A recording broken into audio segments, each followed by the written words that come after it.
Good day, and welcome back to the Ottawa History Hub podcast. Last week, we learnt about the United Empire Loyalists and their diaspora into the world after the conflagration of the American War of Independence. Most importantly for us, we learnt about their arrival into Quebec, specifically the parts of Quebec that would become one day Ontario. Today we're going to learn about the Loyalists who went to the Cataraqui River in Kingston and began their migration north in the direction of the future capital of Ottawa. Settlement into the Ottawa area was a long process, as anyone who's been listening to this podcast can certainly now attest. But in today's episode, the geographic area of the current city of Ottawa will get its first non-Indigenous resident. We're still a long way away from the bright lights of the Byward Market and the clanging of the Peace Tower.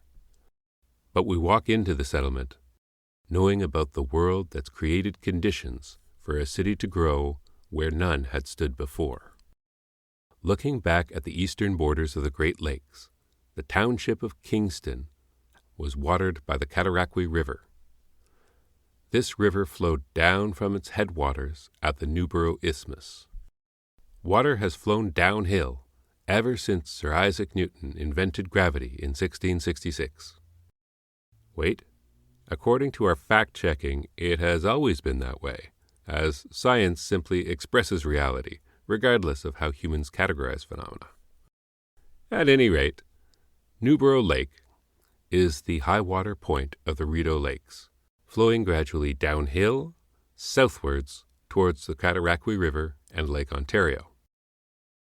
On the other side of the isthmus is Upper Rideau Lake, from which water flows gradually downhill northwards along the Rideau River, eventually feeding into the Ottawa River. This river system would be the basis of the Rideau Canal, connecting the Great Lakes and the Ottawa River without the narrow bottleneck along the border with the unpredictable revolutionary regime that had taken over in America.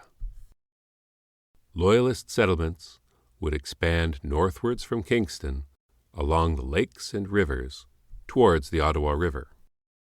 One of the first settlements north of Newborough was a 400-acre land grant on the Rideau given to Major Thomas Smythe in 1784.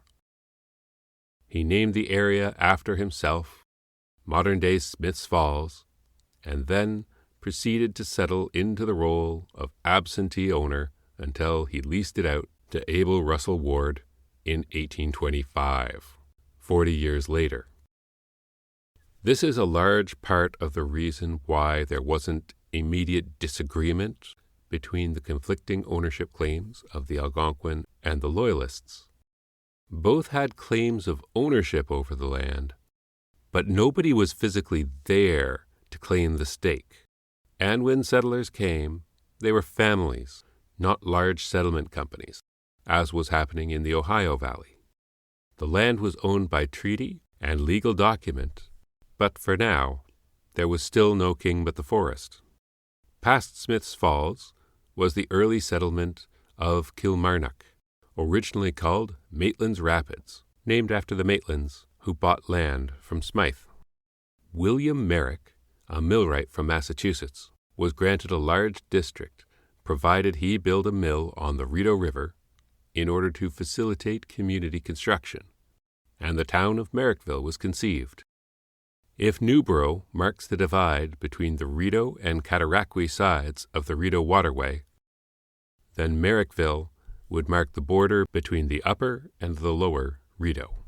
The next United Empire Loyalist settlement on the Rideau River was granted to Robert Nicholson, one of the famed Jessup's Rangers, who was granted a homestead near Andrewsville, halfway between Merrickville and the lands granted to Colonel Stephen Burritt, who moved there in 1793. Burritt's Rapids became a township on an island in the Rideau River, but it was at Nicholson Loch that Ontario's first Loyalist cemetery was consecrated. Before Burritt moved into what would become Burritt's Rapids, Roger Stevens, of Pitford Township, Vermont, set up a farm in the middle of nowhere in Concession 1 of Lot 30 in Marlborough Township, in Carleton County, in 1789, the year of the French Revolution. During the American War, he had served in Colonel Smythe's Secret Service and was, by all accounts, happy to homestead far away from others. His homesteading represents the first person of European extraction to settle within what is today the city limits of Ottawa. This was the extreme south end of the municipality of Ottawa, and he would have seen the trip to the city as a southward adventure to Kingston. Roger Stevens was not founding a city. He just happened to live on a piece of land that would be amalgamated into the city in 2001. But we are moving closer to the founding of the city, I promise you. Roger Stevens didn't last long in the area. He was shooting ducks from a canoe in Stevens River, near modern-day Cars, in Ontario, when his boat capsized and he drowned in 1793. No life jackets or water safety regulations in those days, and a surprisingly few people actually knew how to swim. At least his name survives in the river that took his life. Settlers were not just migrating northwards from Kingston. They were also migrating up the Ottawa River from Montreal, encircling the future capital city from the south and the east. On the north shore of the Ottawa, going from the outskirts of Montreal all the way to Montebello, there were townships established on seigneuries in the forms of Chatham, Grenville, and Carmarthen. But on the south shore, Hawkesbury was to become the first on the future Ontario side. Responsibility for scouting out the area west of Montreal was given to Irishman Patrick McNiff, who would create the first surveys of the Ottawa area. McNiff mapped out the area in the 1780s, and the townships began to be settled by the late-coming Loyalists from the overpopulated Maritimes in the 1790s. One of the important features of McNiff's maps is that the districts were all measured out in the seigneurial style, with small river frontage and deep acreage for farming. Unlike the St. Laurence and Rideau Township settlements, these were intended to be a part of Quebec's seigneury system, in accordance with the Quebec Act. These were not the townships of New England, replanted on Loyalist Quebec. If you are, pray chance, interested in how much land someone would get for being a Loyalist soldier who survived the war, here are the official allotments. Field officers got 5,000 acres. Captains, 3,000. Subalterns and staff officers, 2,000. Non-commissioned officers, 200. And private men were expected to make do with 50 acres, or 1% of what their colonel was granted. In the Ottawa River settlements between Montebello and Montreal, land was granted to one Brigadier Maclean in Chatham, and across the 5 seigneuries were 6 captains, 6 lieutenants, and 44 men of indeterminate rank.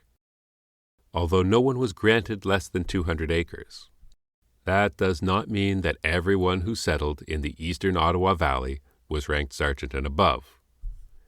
That means that they had to be induced to settle so far away from home, and in an area that was predominantly Catholic, and under a system of French civil code instead of the English common law that they were so used to. The St. Lawrence settlements were more traditionally English and didn't require the same inducements. As Loyalist settlers moved north from the St. Lawrence River and west from Montreal, all the Algonquin had were assurances dating back to 1763 that there wouldn't be any independent settlement by white Europeans. In the eyes of the British, these were not independent settlers.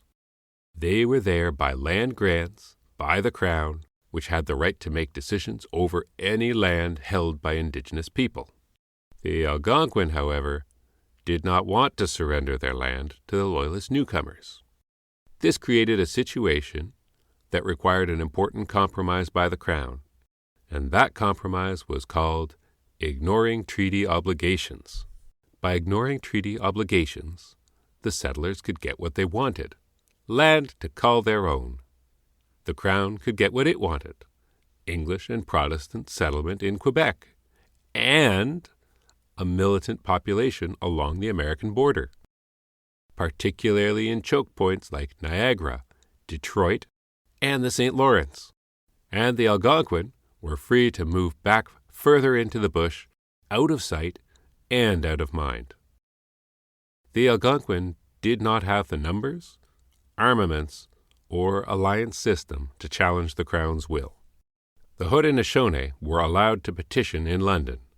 They were represented by Joseph Brant before the Paris Conference. The Algonquin were not. The Algonquin had remained officially neutral during the war, and it was felt by the British that they were owed nothing by the Crown, unlike the Haudenosaunee, who were given land concessions that would be gradually cut back in the ensuing ages. Thank you, everyone, for listening to this shorter episode of the Ottawa History Hub podcast, where we finally get to Ottawa. The outside world is going to be a major source of agency in the region, but we can now look at the region as home to a permanent settlement. This show is written, recorded, and produced by me, Brendan Ray. Please check out our website at ottawahistoryhub.com. Please take a minute to leave a review wherever you downloaded this from. You can email me directly at ottawahistoryhub@gmail.com. Check out the Facebook and Blue Sky account at Ottawa History Hub or X-Twitter at OttHistoryHub. In our next episode, the Anglos and Protestants in West Quebec are going to demand that their district gain some sovereignty from Quebec and separate from the province with a whole constitutional crisis in 1791. A story so original that it would have many sequels throughout Canadian history. For now, I'll bid you adieu, and advance Ottawa en avant.